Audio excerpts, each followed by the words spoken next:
Glória a Deus. Eu cumprimento a todos com a paz do Senhor Jesus. Quantos está feliz de estar aqui nesta manhã? Aleluia. Onde estamos aqui para glorificar o nome do Deus, Criador dos céus e da terra. Irmãos, eu vou ser bem breve devido ao horário. Abra suas Bíblias no livro de 2 Pedro. Glória a Deus. Capítulo 3. 2 Pedro, capítulo 3. E vamos ler somente o versículo 17 e o versículo 18. 2 Pedro, capítulo 3. E vamos ler somente o versículo 17 e o versículo 18. Quem crê que Deus vai falar contigo nesta manhã, diz amém. Aleluia. 2 Pedro, capítulo 3, versículo 17 e o versículo 18. Todos encontraram? Digam amém. Quem não encontrou diz aleluia. Glória a Deus. Então nos diz a palavra de Deus: vós, portanto, amados, sabendo isto de antemão, guardai-vos de que pelo engano dos homens abomináveis sejais juntamente arrebatado e descaiais da vossa firmeza. Antes, crescei na graça e no conhecimento de nosso Senhor e Salvador Jesus Cristo. A Ele seja dada a glória, assim como agora no dia da eternidade. Amém. Vamos fazer um instante de oração, e nesta oração peça para Deus falar contigo através desta palavra, que o Senhor Ele vai falar comigo e vai falar contigo nesta manhã. Senhor, meu Deus e meu Pai, aqui estamos, ó Deus, diante da Tua presença, Pai. Primeiramente, ó Deus, eu venho lhe pedir perdão pelos meus pecados, pelas minhas falhas, ó Pai, e diante da Tua presença, da qual estamos aqui nesta manhã, ó Pai, que através desta palavra, ó Pai, o Senhor venha nos corrigir, o Senhor venha nos exortar, o Senhor, ó Pai, venha nos edificar, ó Pai, para que possamos cada dia mais e mais, ó Pai, estarmos edificados na Tua presença, Senhor Deus, e que nesta manhã, ó Pai, se houver alguma vida que adentrou por estas portas angustiado, que adentrou por estas portas oprimido, ó Pai, que o Senhor venha libertar, ó Pai, porque nós cremos no poder da Tua palavra, e que nesta manhã, ó Pai, toda seta, toda potestade do inferno, toda potestade maligna, Pai, venha cair por terra em o nome de Jesus Cristo, e que nós não venhamos falar, ó Pai, de nada de nós mesmos, mas que venhamos falar e fazer aquilo que o Teu Espírito Santo ordenar, e que nesta manhã, ó Pai, venha haver milagre, venha haver cura, venha haver libertação, ó Pai, e que a Tua palavra, Pai, vai de encontro em cada coração, em cada vida nesta manhã. Confirma, Pai, o Teu milagre, é o nosso pedido, em o nome de Jesus Cristo. Amém, Senhor Jesus. Amém. Podeis assentar e exaltar o Rei da Glória com as palmas.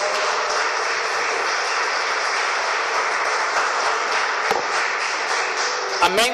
Está nos honrando com a sua presença o nosso irmão Jefferson. Amém. Cadê o nosso irmão Jefferson? Seja bem-vindo em nome de Jesus Cristo. Fique à vontade.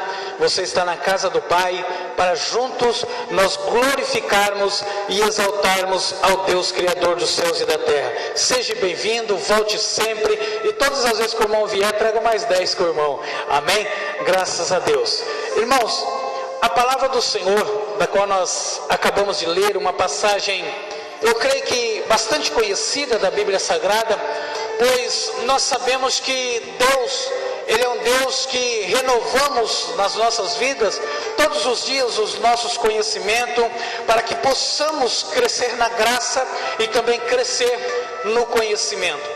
Quando eu estava meditando neste versículo, eu comecei a ler e li este capítulo, ou seja, este livro de 2 Pedro, e comecei a ver a preocupação de Pedro.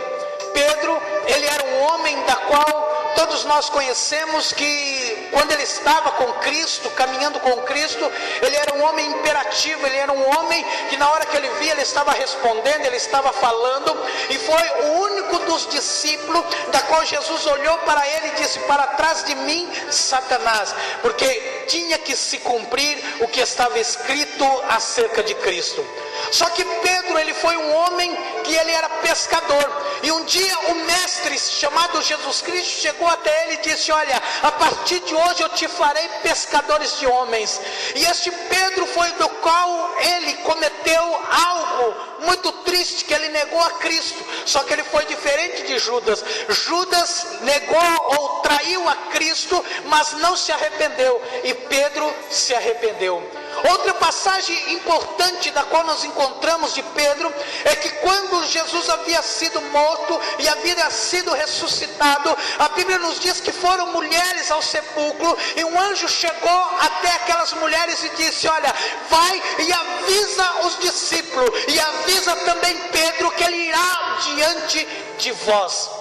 Notamos que quando o homem, quando a mulher, ele tem algo na sua vida da qual ele se arrepende, da qual ele faz, ele comete e se arrepende, Deus o perdoa.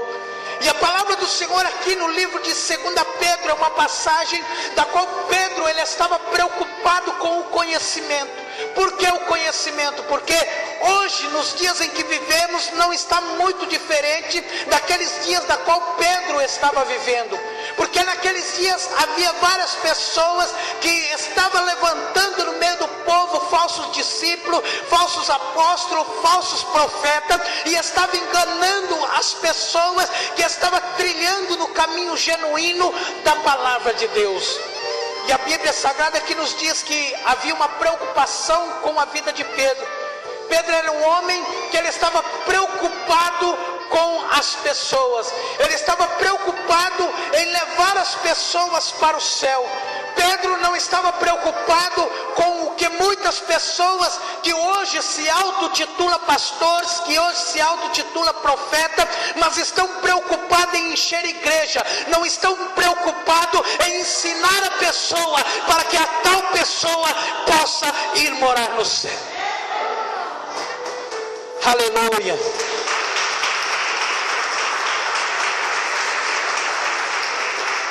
E a Bíblia Sagrada nos diz, se você for ler em 2 Pedro, um pouquinho atrás, o versículo 2, Pedro, ele estava tão preocupado com o conhecimento, porque hoje há muitas pessoas que não estão preocupadas com isso. É por isso que a palavra do Senhor, ela nos diz, lá no livro de Oséias, capítulo 4, e versículo 6, Oséias, capítulo 4, e versículo 6, a palavra do Senhor nos diz que o profeta Oséias, ele falou: o meu povo está sendo destruído por falta de conhecimento. Hoje notamos que as pessoas que se auto-intitulam servos de Deus estão sendo destruídas por falta de conhecimento. Às vezes você vai falar: mas pastor, como que está sendo destruída? Porque o verdadeiro evangelho não está sendo mais pregado, porque a verdadeira palavra não está sendo mais pregada, e as pessoas estão saindo do verdadeiro evangelho e buscando um evangelho fácil, um evangelho onde tudo pode e tudo faz. Mas o nosso Deus, a palavra do Senhor nos diz que Jesus vai vir buscar um povo lavado e remido pelo sangue de Jesus Cristo. Aleluia.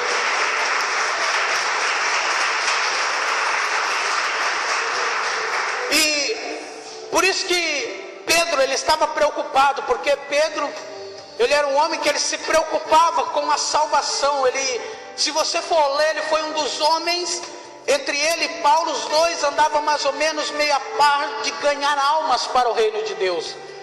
E se você for ler em 2 Pedro, aqui, ó, capítulo 1, e o versículo 2, Pedro, ele fala: graça e paz vos seja multiplicado pelo conhecimento de Deus e de Jesus Cristo, nosso Senhor. Versículo 3, visto como com seu divino poder nos deu tudo que diz respeito à vida e à piedade, pelo conhecimento daquele que nos chamou por sua glória e virtude. Olha que coisa interessante, que o conhecimento, ele faz o homem e a mulher entender algo ou saber coisas daquilo que ele não sabia.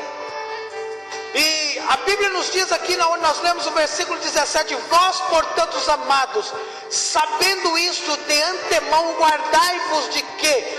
Pelo engano dos homens abomináveis. Olha que, quando Deus tocou no meu coração para me ministrar esta mensagem, eu fiquei com o coração um pouco que apertado, porque muitas vezes, muitos pastores, muitas pessoas não querem pregar a questão dessas coisas. Por quê? Porque hoje, infelizmente, as pessoas querem encher igreja, e a palavra verdadeira, muitas vezes, ela não enche igreja, ela enche a alma, ela enche o coração, ela enche a pessoa da unção do Espírito Santo. Eu comecei a meditar e ver os acontecimentos que está acontecendo nos meios evangélicos. Eu comecei a falar: Deus, tenha misericórdia. Aí o Senhor veio e falou na minha alma, disse: olha, é por isso que está escrito na minha palavra: se eu não abreviasse aqueles dias, nenhuma carne se salvaria. Porque hoje as pessoas querem aquilo que satisfaz a sua carne. Eu fiquei muito triste ainda esses dias de saber que infelizmente tem igrejas que diz que vai morar no céu e fazem até festa junina. Tem igreja que dizem que vai morar no céu e fazem até arraial evangélico. Isso é coisa do diabo, isso não é coisa de Deus. A palavra do Senhor nos diz que não vos conformeis com este mundo, mas transformai-vos pela renovação do vosso entendimento.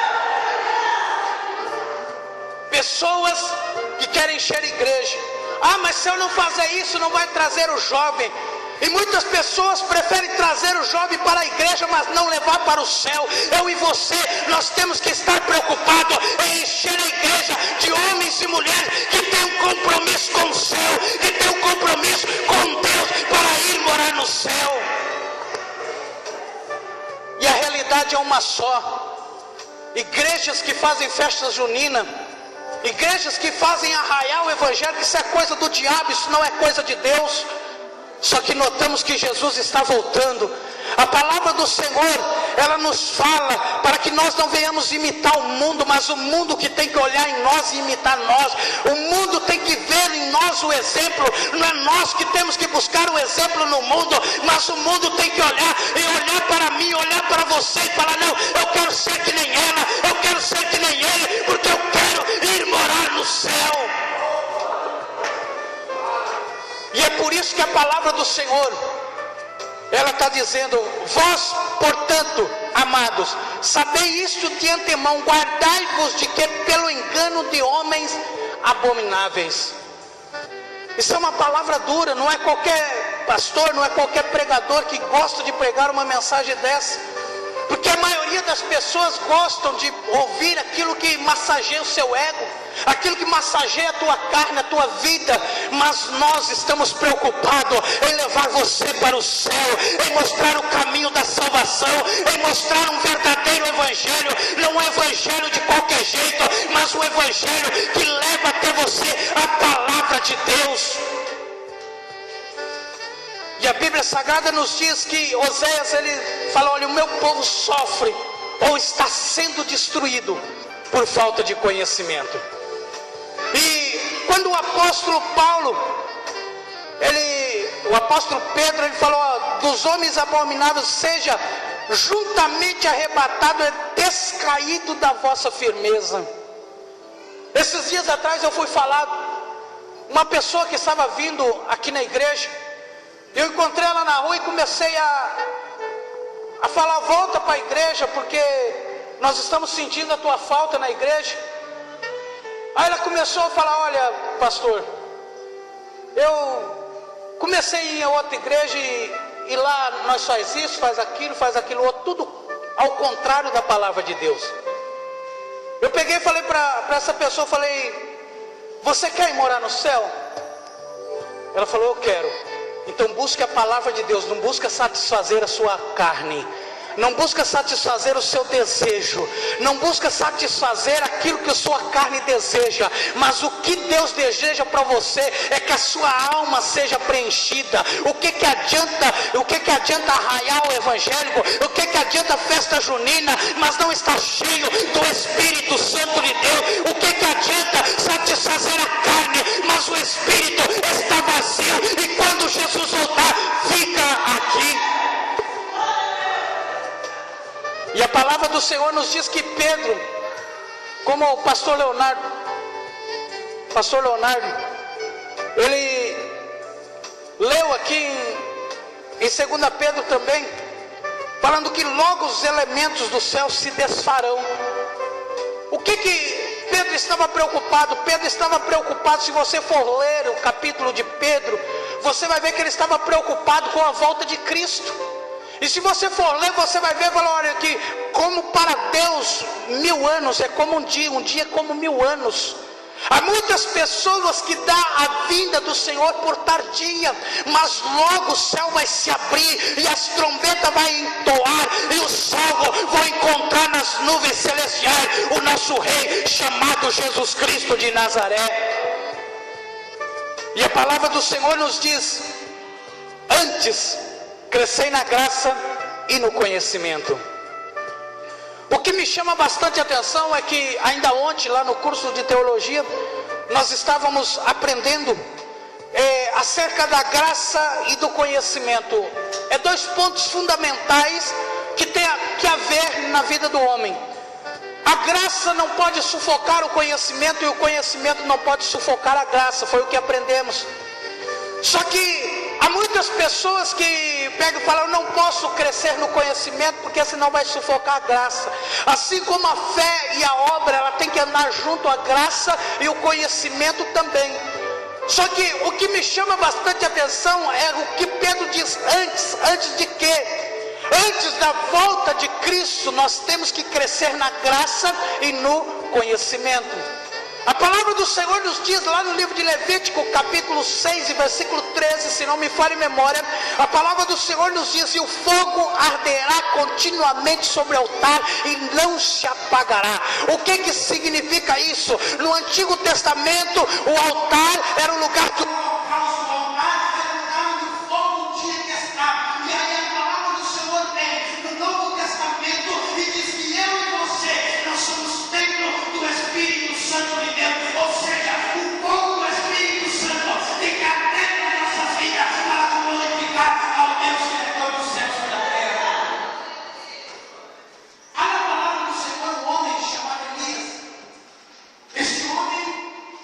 palavra, ou seja, ele tinha conhecimento.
21, versículo 17.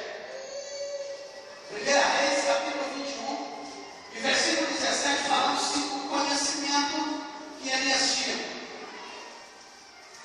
Que está escrito: então veio a palavra do Senhor a Elias.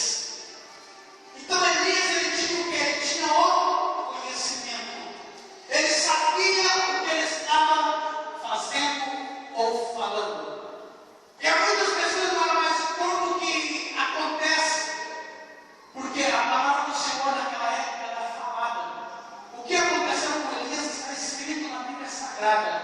O que aconteceu com Jesus, com os discípulos, com os apóstolos, no período do Novo Testamento, está escrito numa palavra. Agora, se você for ler a tua Bíblia em 2 Reis, capítulo 1, versículo 9 a seguir, você vai ver que Elias, ele era um homem de fogo. A Bíblia Sagrada nos diz que chegou 50 homens e disse: desce, homem de Deus. E a Bíblia nos fala que Elias olhou e falou: se eu sou homem de Deus, que desça fogo do céu e consuma vocês todos. Elias era homem de fogo. E a Bíblia diz que desceu fogo do céu e consumiu aqueles 50. Veio mais 50, a mesma situação, consumiu os outros 50. Aí veio outra caravana de 50. Sabe o que aconteceu? O chefe dos outros 50 chegou, dobrou o joelho perante Elias e falou: tem misericórdia da minha alma, porque reconheceu em Elias a capacidade de orar e Deus descer fogo do céu. Se você quer no teu milagre nesta noite, Deus vai te capacitar, Deus vai te encher, você vai sair daqui nesta manhã transbordando, cheio do Espírito Santo de Deus nesta manhã. Aleluia.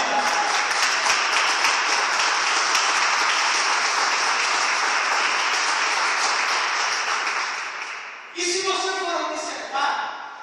você for observar na Bíblia, Deus, ele sempre usou o que nós temos na mão. Quem sabe disso? Deus sempre usou o que nós temos nas mãos. Se nós formos uma pessoa vazia, uma pessoa sem conhecimento, uma pessoa sem bagagem, Deus vai te usar, mas com o pouco que você tem. Mas se você buscar se aprofundar no conhecimento, Deus vai te usar conforme a tua capacidade. Se você for ler a história da travessia do Mar Vermelho, quando Deus disse para Moisés: o que é, Moisés, que você tem na tua mão? Deus sempre usa o que eu e você nós temos nas mãos. Moisés, ele era um homem da qual tinha uma certa capacidade, mas Deus usou o que ele tinha na mão para abrir o Mar Vermelho.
que, capítulo antes, versículos antes, Elias foi levado ao céu com uma carruagem de fogo.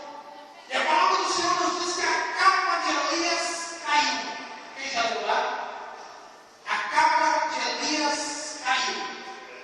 E a Bíblia Sagrada nos diz que Eliseu, ele pegou a capa de Elias e começou a caminhar. Só que ele começou a caminhar. Na hora que ele começou a caminhar, surgiu um rio na frente dele, o Rio Jordão. Sabe o que muitas vezes acontece na minha e na tua vida? Quando Deus quer dar algo grande para mim, para você, muitas vezes surge algum obstáculo na nossa frente. Surge algo na nossa frente para tentar nos impedir, para tentar nos destruir, para tentar acabar com a minha e a sua vitória. Mas quando nós usamos aquilo que temos na mão, Deus com certeza, Ele abre mais rápido o Rio Jordão, abre as portas que estão fechadas e entrega a vitória. E ainda te diz: vem minha serva, eu sou fiel e verdadeiro com as minhas promessas. A palavra do Senhor nos diz que Eliseu, ele chegou perto do Rio Jordão estava passando água, rio. E a Bíblia nos diz que ele pegou a capa, que ele estava na mão, a capa de Elias, e bateu na água. Falou: aonde está o Deus de Elias? E sabe o que aconteceu? O mesmo que aconteceu com o marzeteiro.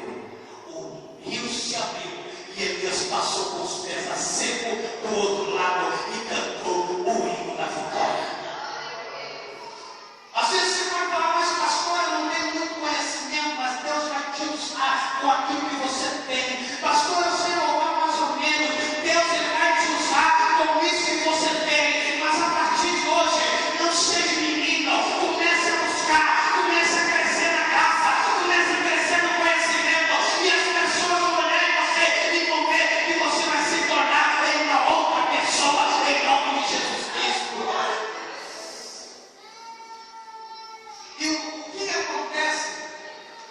Por exemplo, um levita. Para o levita, ele aprender louvor, o que ele tem que fazer? Ele tem que observar os outros levitas.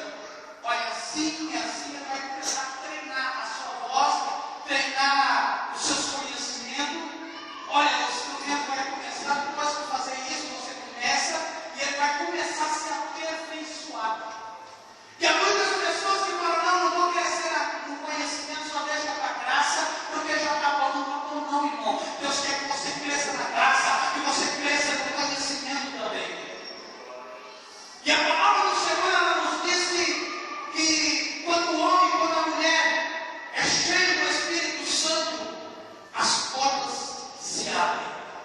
Por quê? Porque quem está na frente dele é Jesus de Nazaré, o autor e consumador da nossa fé. Se você crê nesta manhã, Deus vai te levantar. Às vezes você vai falar: mas pastor, eu sou novo convertido, eu faz pouco tempo que eu me batizei, eu sou novo convertido.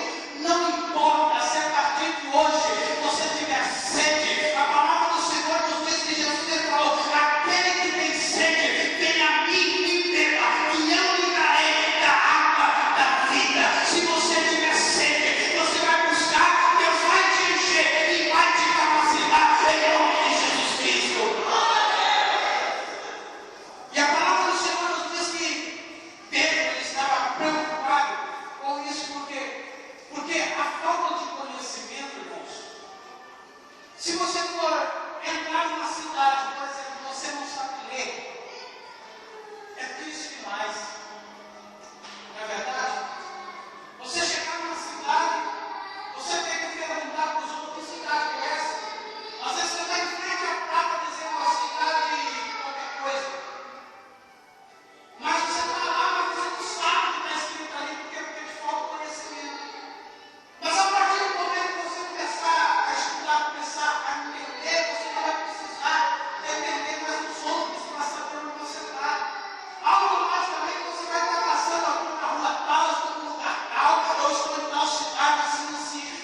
possa morar no céu.